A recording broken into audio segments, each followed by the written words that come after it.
ভিতরে আমার আকৃতি সামাল নেবে না, জোরে বলেন সুবহানাল্লাহ। দেখাইতে পারবো না তো বলে যে একটু দেখাও না জিবরাইল। তারপর আল্লাহর নবীর কথা মতো হযরতে জিবরাইলকে আল্লাহ 600 ডানা দিয়েছেন, 600 পাখা দিয়েছেন। এর একটা পাখা দিয়ে যখন তিনি আল্লাহ রসুলকে যখন দেখাইতে চাইলেন, একটা পাখা দিয়ে যখন ব্যারিকেড দিলেন, তামাম পৃথিবীটা এমনভাবে চক্কর দিয়ে ব্যারিকেড দিলেন, সূর্যের আলোটা পৃথিবীর কোনো জমিনে আর পড়তে পারে নাই। এত বিশাল, ঠিক কি না জোরে বলেন? কারণ এত বড় কায়দায় যদি আসে মারিয়ামের সামনে, ভয় পাইবে কি পাইবে না? এই হলো প্রথম নাম্বার কারণ।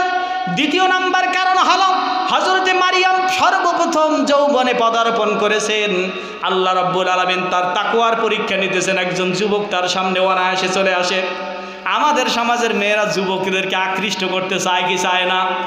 মা বোনেরা তো এখন ঢিল ছোড়া শুরু করবে যে হুজুর কি বলে, আমরা তো চাই না। যদি না চান তাহলে সাজগোজ করে রাস্তায় নামেন কেন? ঠিক কিনা জোরে বলেন। হ্যাঁ, ওই সাজ তো আপনার স্বামী ছাড়া অন্য কেউ দেখতে পারবে না।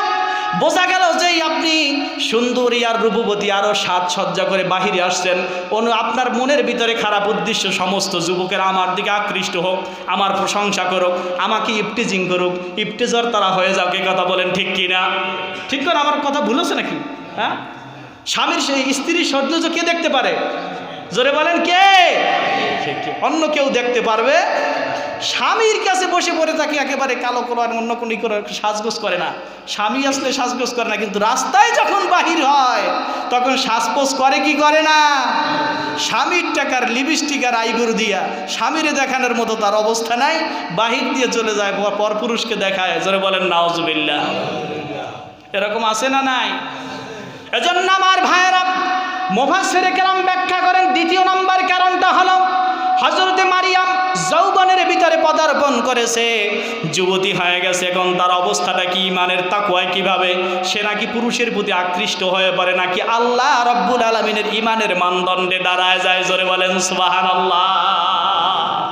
আল্লাহ রাব্বুল আলামিনের কোরআন বলতেছে, ওয়া আরসালনা ইলাইহা রূহানা ফাতামাসসালা লাহা বাশারান সাওয়িয়া। টকটকে একজন যুবকের আকৃতি ধরে হযরতে জিবরাইল মারিয়ামের সামনে দাঁড়ায় গেছে। মারিয়ামের সামনে যখন দাঁড়ায় গেছে, হযরতে মারিয়াম ভয় পেয়ে গেলেন। তারপর কারণ হলো আমাকে কোনো যুবতী পুরুষ, আমাকে কোনো বেগানা পুরুষ দেখতে পারে নাই। আমার চোখের আমিও কখনো কোনো বেগানা পুরুষকে দেখি নাই, আমাকেও কোনোদিন দেখতে পারে নাই। আজকে যখন হাম্মাম খানার